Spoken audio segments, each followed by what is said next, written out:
una cosa que está muy bien pensarla, meditarla, saber lo que quieres y lo que no, pero luego tienes que estar dispuesta a que si alguna cosa del parto no va como debería, tal vez tenemos que negociar lo que has puesto para hacer algo diferente. Después pone, tipo de valoración del bienestar fetal, prefiero auscultación con Doppler, monitorización externa con ventanas o monitorización externa continua. Os explico un poco. Cuando estás de parto tenemos que saber que tú estás bien y que el bebé está bien.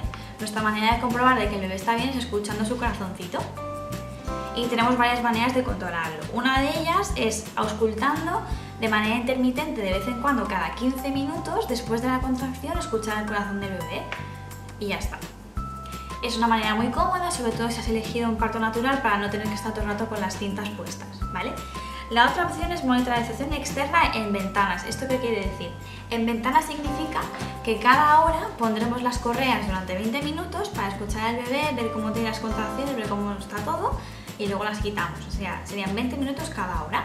Y la otra opción es monitorización externa continua, es decir, llevar las correas todo el rato, desde que empieza el parto hasta que termina. Como os digo, esto es una cosa que siempre que el bebé esté bien lo podemos respetar lo que tú hayas elegido. Por ejemplo, si tú has elegido una monitorización intermitente con la auscultación cada 15 minutos, perfecto. Pero si en alguna de estas auscultaciones escuchamos algo raro, vamos a tener que ponerte en la continua, al menos durante un buen rato, porque tenemos que asegurarnos de que el bebé está bien.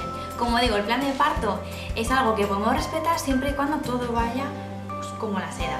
Si hay alguna cosa que se tuerce un poquito, siempre tendremos que andar negociando un poco lo que nos habías puesto. En este caso, casi siempre va a ser para la salud del bebé. Después pone métodos para alivio del dolor, prefiero relajación y técnicas de respiración. ¿Vale? Esto no hay ningún problema, te podemos ayudar a respirar, a recordarte cómo tenías que hacerlo y un poco asesorarte sobre esto si quieres utilizar esto como método de alivio del dolor. Después pone adoptar distintas posturas, masaje, agua, terapias complementarias, sin ningún problema. Es decir, si tú has elegido un parto sin epidural, podemos adoptar las medidas que necesites. Utilizar el TENS, utilizar la pelota, utilizar las diferentes posturas, no hay ningún problema, todo eso te podemos ayudar. Después, prefiero tener un parto sin anestesia, también lo puedes escoger. O prefiero un parto con anestesia epidural, perfecto, o sea, otra cosa que puedes poner en el plan de parto y no hay ningún problema. Después, movilidad y postura durante la dilatación, prefiero poder caminar y moverme. Evidentemente esta es una opción que puedas elegir tan solo mientras no estés utilizando la epidural. Es una buena manera de aliviar el dolor porque normalmente tumbada es como peor se lleva. Entonces el cuerpo durante la contracción te va a pedir que te levantes y te muevas, entonces moviéndote y caminando se puede llevar mejor el dolor. Puedes utilizar pelotas, cojines, mecedora, eso también no hay problema, todo esto lo tenemos en la sala de dilatación. Puedes usar la bañera, esto depende del hospital en el que vayas a parir, hay hospitales que tienen bañera, hospitales que no, tendrás que informarte. O estar tumbada en una cama, también lo puedes elegir. Posturas y pujos durante el expulsivo, prefiero poder elegir una de estas posturas, sentada, en cuclillas, de pie o en silla de partos. Esto depende un poco sobre la marcha, es decir, si todo está bien, puedes elegir la postura en la que tú quieras parir sin problema. Las matronas nos adaptamos a la postura en la que tú estés cómoda. Yo he llegado a hacer partos tirada en el suelo porque la mujer estaba cómoda tirada en el suelo. Utilizar las nuevas mesas articuladas de partos. ¿Vale? Normalmente en todos los paritorios, o en casi todos diría yo, tenemos estas mesas, mesas, no me gusta llamarlo mesas, es una cama que se puede cambiar de forma, se puede levantar una pierna, la otra, quitar la parte de abajo, subir, bajar, o sea, tiene bastantes posibilidades. Y esto para las mujeres que han decidido utilizar la epidural nos viene muy bien porque podemos cambiar de postura. Estar en postura ginecológica o mesa de partos. También puedes elegir estar en esta postura aunque no sea la más aconsejable. A veces no nos queda otra que utilizar esta postura, pero por lo general no suele ser la más aconsejable para que la cabeza del bebé baje como toca. A veces es la única que nos funciona, pero por lo general intentamos evitarla si se puede. Cuando esté en dilatación completa, no empezar a empujar hasta que tenga ganas. Esto tampoco hay ningún problema. Si el bebé está bien, no hay ninguna cosa que nos haga pensar que tenemos que tener prisa, podemos empujar cuando tú tengas ganas de empujar. Ahora bien, si llevas la epidural, a lo mejor no notas esa sensación de empujar y va a ser la matrona la que te diga que empujes ahora o no. Que me digan cuándo empezar a empujar, también puedes elegirlo. Y tener un espejo al momento del nacimiento. Yo esto lo aconsejo encarecidamente porque sobre todo cuando llevas la epidural a veces no notas exactamente cómo estás haciendo la fuerza, hacia dónde, si se mueve o no se mueve la cabeza cuando te empujas, y el hecho de tener un espejo y poder ver cómo se mueve la cabeza hacia abajo, te ayuda a ver cuándo estás haciendo fuerza bien y cuándo no. Y muchas mujeres me dicen, uy, no quiero el espejo que me da mucha cosa. Yo entiendo que da un poco de repelús, ¿no? O sea, es como, uy, no me quiero ver allá abajo. Pero de verdad que os digo que va súper bien. Es como que en ese momento en el que te ves en el espejo, de repente conecta a tu mente con los músculos de aquí abajo y empiezas a empujar súper bien. Sobre la episiotomía, prefiero que no me practiquen la episiotomía si no es necesario, ¿vale? Esto lo podéis escoger si sí o si no.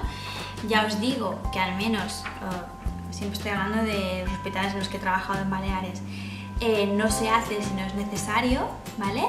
Pero como os he comentado al principio, el plan de parto es algo que está pensado para poder entregarlo en cualquier hospital de España. Puede haber hospitales en los que se haga episiotomía a todo Dios. Entonces, no está de más que lo marques si sabes que en tu hospital a lo mejor tiene la mano suelta con las tijeras. Después ya nos habla del nacimiento del bebé. Prefiero tener contacto piel con piel inmediatamente después del nacimiento del bebé, que esto en principio, si no hay ningún problema, el bebé nace bien, siempre vamos a poner encima de la mamá piel con piel. Cortar el cordón cuando deje de latir. Eso se refiere a cortar el cordón enseguida o a cortarlo cuando deje de latir, ¿vale? Lo que nosotros llamamos clampaje precoz o clampaje tardío. Todos tienen sus ventajas o inconvenientes. El clampaje precoz o cortar el cordón enseguida que nace el bebé hace que cortemos enseguida el flujo de sangre que le llega al bebé. En cambio, cuando lo cortamos después de que haya dejado de latir, toda esa sangre que queda dentro del cordón le llega al bebé con sus nutrientes y su oxígeno. Pero se ha visto que a veces cuando se hace este tipo de corte más tardío, algunos bebés pueden tener lo que se llama ictericia. Cuando se ponen amarillitos y hay que ponerlos debajo de la lámpara en la incubadora, a veces ocurre con más frecuencia en bebés que se ha hecho esto. Pero no es algo que siempre ocurra directamente, sino que se ha visto que parece ser que a algunos bebés que le hacemos esto les ocurre con más frecuencia. Pero lo bueno que tiene este tipo de corte más tardío es que se ha visto que los bebés que se les hace esto pueden tener incluso menos riesgo de anemia al cabo de un año de vida. Lo que ocurre es que, por ejemplo, si quieres hacer una donación de sangre de cordón, que también lo puedes poner aquí, siempre hay que hacer un corte precoz, ¿vale? Enseguida que nace el bebé hay que cortar, porque si no, toda esa sangre que queda en el cordón no se puede aprovechar, ¿vale? Entonces, si quieres hacer una donación de sangre de cordón, siempre hay que cortar enseguida. Luego pone que los primeros cuidados del bebé, siempre que todo esté bien, se proporcionen sin separarlo de mí.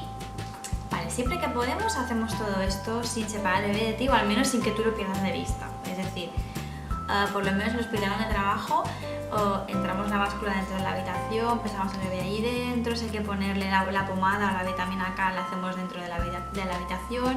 Incluso a veces lo hacemos con el bebé encima de ti. Lo que pasa es que como igualmente lo tenemos que coger para pesarlo, pues aprovechamos y lo hacemos todo. Pero sí que es verdad que intentamos no separarlo de ti hasta que han pasado unas 2 horitas que haya estado piel con piel, que haya estado mamando y demás. No es prioritario el hecho de pesarlo ni hacerle todo el resto de cuidados, por lo tanto podemos esperar esas 2 horas sin problema. Después pone, sobre la lactancia materna, prefiero iniciar la lactancia materna tan pronto como sea posible. Esto siempre que podamos va a ser así. Si tú has elegido dar el pecho, enseguida que sea posible engancharemos al bebé. Posibilidad de permanecer un tiempo a solas después del parto, el acompañante de la madre y el bebé, sin problema. También os podemos dejar solos. De hecho, igualmente cuando hayamos terminado de suturar, de colocarte, limpiarte y todo, vais a estar solos un buen rato hasta que pasen las 2 horas. La lactancia materna a demanda. De hecho, es lo que se aconseja, que la lactancia materna sea a demanda, pero eso se refiere más bien por si en algún sitio te dicen que tienes que dar el pecho cada 3 horas sí o sí, despertarlo y demás. Que no le den biberones al recién nacido si no es por un problema de salud. En principio tampoco lo haremos. Que me asesoren sobre cómo lactar. Esto sin problema. Sí que es verdad que me he encontrado a veces mujeres que me cuentan que el personal que le ha atendido en la planta no ha sabido asesorarle correctamente sobre la lactancia. Pero por suerte estamos intentando implementar sistemas en los que las matronas estamos en la planta de una manera u otra para ayudarte con el pecho. Por lo tanto, siempre vas a tener personal cualificado a tu lado para saber ayudarte. Y estoy hablando de las Islas Baleares. Sé que esto en otras comunidades autónomas no se cumple, que el personal de la planta no te asesora y tampoco tienes una matrona a tu lado para que te ayude, y es una pena. Sobre la estancia en el hospital, prefiero tener el bebé conmigo en la habitación. Esto siempre va a ser así, siempre y cuando el bebé no necesite ingresar en neonatos por alguna cosa o que se lo tengan que llevar para bañarlo o hacer la revisión con el pediatra. Y alta hospitalaria precoz siempre que lo permita mi estado de salud y el del bebé. Esto en algunos hospitales ya está implementado y se puede pedir sin problema el hecho de que a las 24 horas del parto te puedas ir a casa. De hecho, el hecho de que se alargue 48 horas el ingreso de manera habitual es porque al bebé hay que hacer las pruebas metabólicas o la famosa prueba del talón a las 48 horas de haber nacido. Por lo tanto, es por eso que se alarga el ingreso hasta las 48 horas. Bueno, esto es en resumen el plan de parto que hace Iniciativa al Parto Normal, pero luego realmente en casa podéis vosotras mismas redactar vuestro propio plan de parto. Es decir, coges un Word, lo abres y dices: yo, fulanita de tal, prefiero tal, tal y tal, no quiero tal, tal y pascual. Es decir, si te has informado sobre todo lo que puedes elegir y lo que no, pues puedes redactarlo tú misma en un Word que sea un poco más personalizado y que sea pues un poco más a tu gusto, ¿no? Porque ya os digo, hay cosas en este plan de parto que son bastante obvias. Bueno, y espero que esta información de hoy os sirva para hacer vuestro propio plan de parto y nos vemos en el próximo vídeo. ¡Chao!